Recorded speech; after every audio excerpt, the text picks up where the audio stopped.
Is submitting your short film to film festivals actually worth it? Can it actually launch your film career and lead to you getting discovered as the next great filmmaker? It could, but it also could lead to a lot of money flushed down the drain just due to expensive submission fees. That's why in this video, we will cover the top 5 reasons why submitting to film festivals is not worth it. If you're new here, I'm Jordan and welcome back to the channel. This channel is all about filmmaking techniques, the philosophy of art, creative and technical workflows, and essentially what filmmaking can teach us about life. Before we go any further, I want to first preface that these opinions are my own, based off many years of submitting my own films to film festivals. So afterward, if you're still dead set on submitting to festivals as an up-and-coming filmmaker, please don't let me dissuade you. I just want to share the practical and honest advice that I've gained from my experience, and I really want to share that with you just so you have the perspective. All right, so let's dive into the top 5 reasons why submitting to film festivals is not worth it. Reason number 1,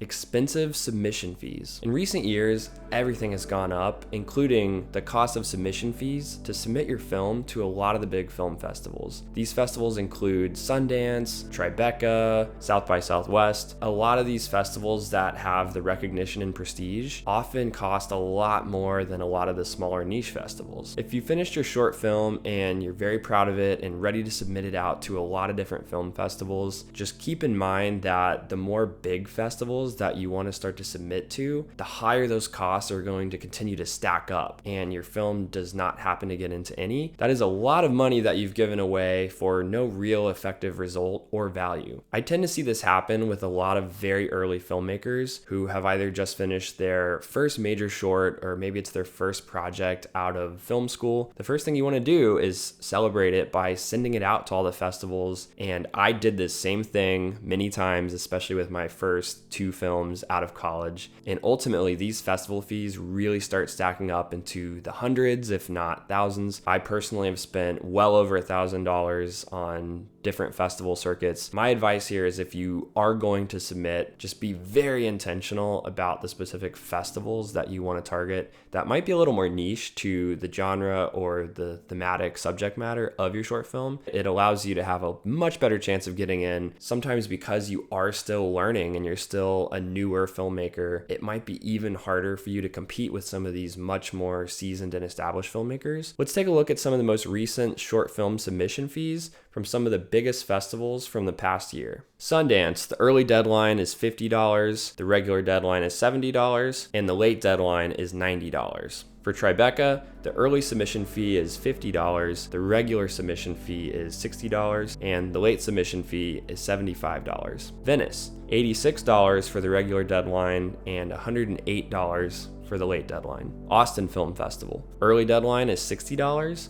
the regular deadline is $70, the late is $80, and the extended is $90. Some of the smaller and more niche film festivals tend to have much lower submission fees, typically in the $10 to $30 range, but again, I would argue there's probably a local film community meetup or some other kind of networking event in your local city. As a more recent example from my own career, my short film Cuddle Buddies, which we have done a full case study series on this channel, so I'll link to that if you want to check those out as well to get more info about that film. We probably spent upwards of over $1,500 in submission fees alone. Of that $1,500 that we spent, we only really got into around 3 festivals. And not to say that those festivals didn't offer some really great chances to meet people and celebrate the film on a bigger screen, but it really didn't do anything tangible from a career advancement standpoint. Looking back, I really think we could have put that money into a much more robust marketing strategy to actually help promote the film online after we finished it. You have to consider the cost of travel, flights, food, lodging, and for some of these bigger film festivals like Sundance, to get to Park City and the lodging there can be quite expensive, and when the film festival hits, all of the lodging skyrockets times 10 because there's very few spaces that people can actually stay when they come in for the festival. Reason number 2, you have to wait a year to to release your film publicly. Virtually every film festival requires that your film cannot be publicly online or released to the public before it goes to the film festival. If it does, then they will disqualify your submission. You're likely waiting over a year until you finish your film and submit to when you can actually release it publicly after the festival circuit has concluded. I have found that this can totally kill your marketing momentum, since typically when I finish a film, I am much more fired up to go out and promote that film immediately rather than promoting a film that I finished well over a year ago. So it's just something to consider when you think about your release strategy and how you really will try to capitalize on getting the most eyeballs on your film once it's actually complete. Over time, it's possible your feelings on your own film have changed,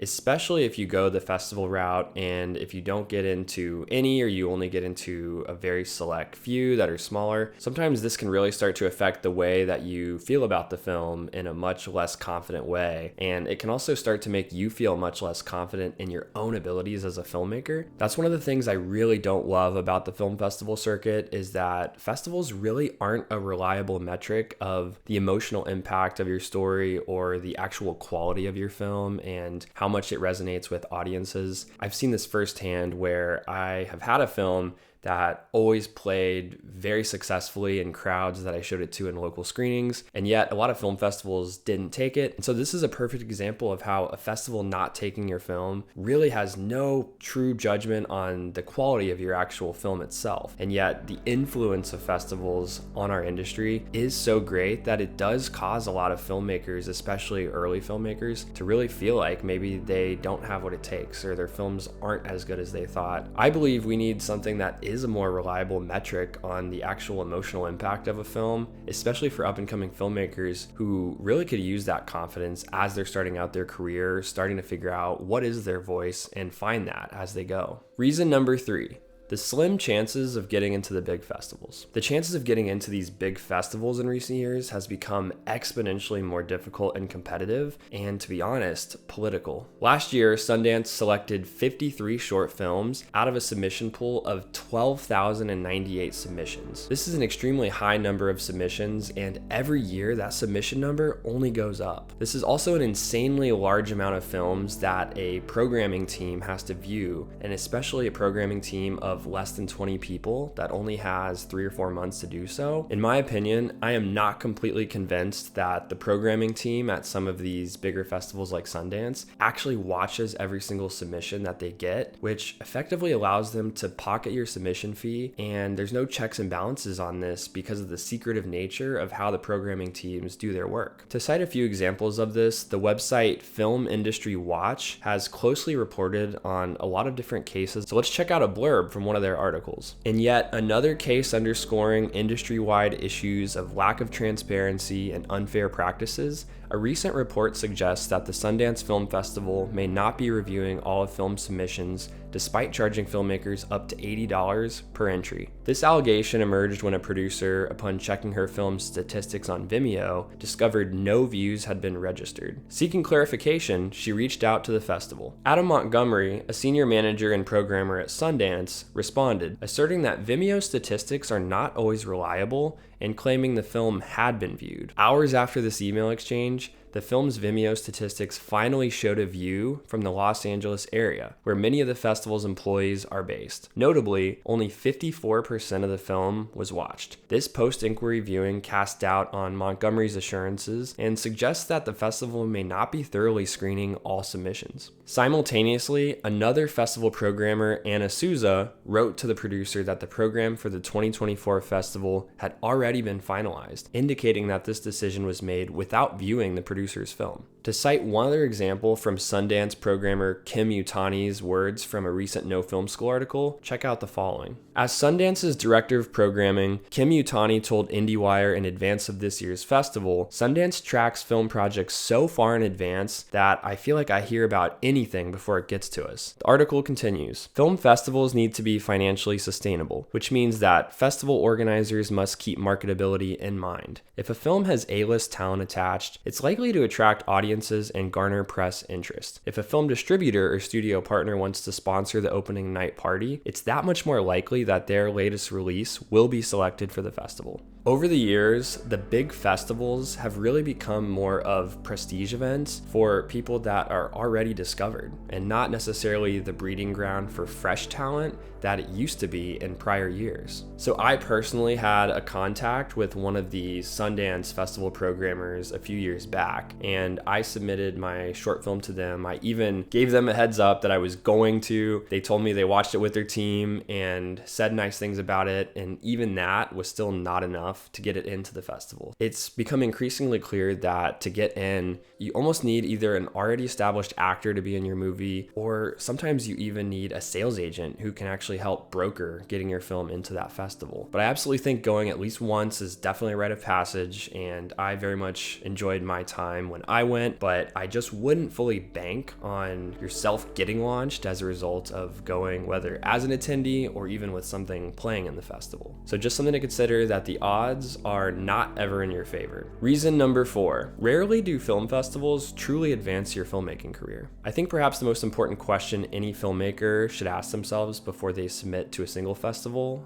is this: what am I trying to achieve by submitting my film? If the answer is to launch your film career, I think that's a valid answer, but I do think, again, there are zero cost to very cheap options of doing that, especially if you tap your local film community. And due to the wide reach of the internet, sometimes that is a better way to promote your film career and market yourself than going to some of these festivals where people may or may not follow up with you afterwards. I've seen that happen a lot of times, where they say they will, they say they'll check you out, they say they'll give you a chance, and they don't. If it's just to celebrate the art form of cinema and you want to see what other filmmakers are doing, I would also look around at all of the different filmmakers who are putting things online, scour Vimeo. These are all things that you can do for no cost. And also things like setting up local screenings for your film is a really great way to still celebrate your film on a big screen with an audience and get feedback. To use myself as an example, I've never really landed any future gigs or contracts or representation from any of these big festivals, and really all the opportunities that I've ever got, I've mostly had to create for myself, respective of the film festival circuit. Reason number 5,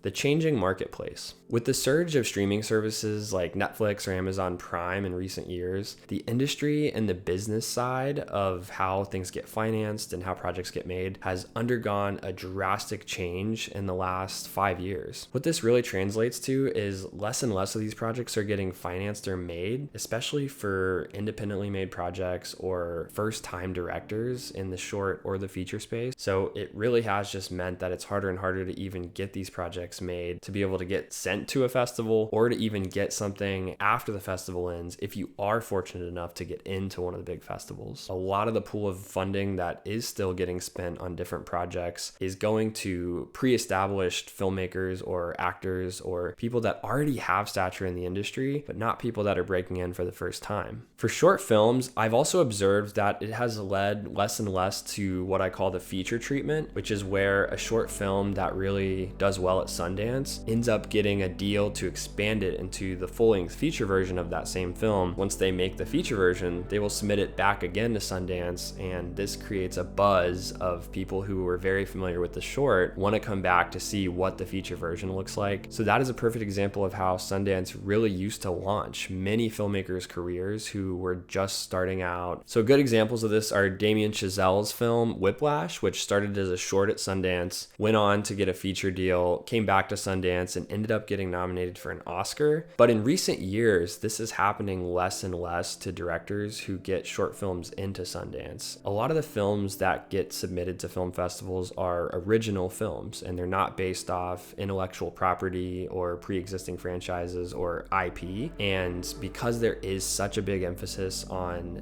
IP in the world of Hollywood right now, it's become harder and harder to get something made that is original and not based off something. Even if it's a great story, even if it's compelling, it's just not something that sells right now in the current market. A lot of times, indie filmmakers who are making projects that are going to festivals don't really have the budget or the stature to purchase or option the rights to pre-existing property that has a known fan base, such as a major book series or a franchise that they're trying to reboot. Filmmakers making original projects to go to the film festivals and cultivate what their style and voice is as a filmmaker are going to have an even harder harder time on the other side of the festival when a lot of the studios and production companies are looking more for something that's IP driven. Separately, the other issue this creates is that this IP driven world is pushing more and more of the up and coming filmmakers to think immediately that they have to solely look at IP before they learn to actually develop their own original ideas. And I think this is hurting our industry pipeline as a whole. So I might do a separate video about that in the future. So honestly, in my opinion, it just doesn't feel like a lot of these big indie film festivals like Sundance are the fertile discovery ground for up and coming talent in the way that they used to be. So that concludes my top 5 reasons why submitting to film festivals in 2024 as an up and coming filmmaker is just not worth it. So if anyone has had a much more favorable experience with film festivals, please feel free to comment below. Let me know. I would love to hear an alternative take on this. For a much more in-depth discussion on my own festival experience with my short film Cuddle Buddies, you can check out this video here where we go into a deep dive on marketing, film festivals, and what happened once we finish the short film. If you want to continue on this journey with me, feel free to leave a comment below, give the video a thumbs up, or subscribe. Thank you so much for tuning in, and I will definitely catch you next week where we cover the top 5 reasons of how to advance your film career without submitting to film festivals. So I'll definitely see you then.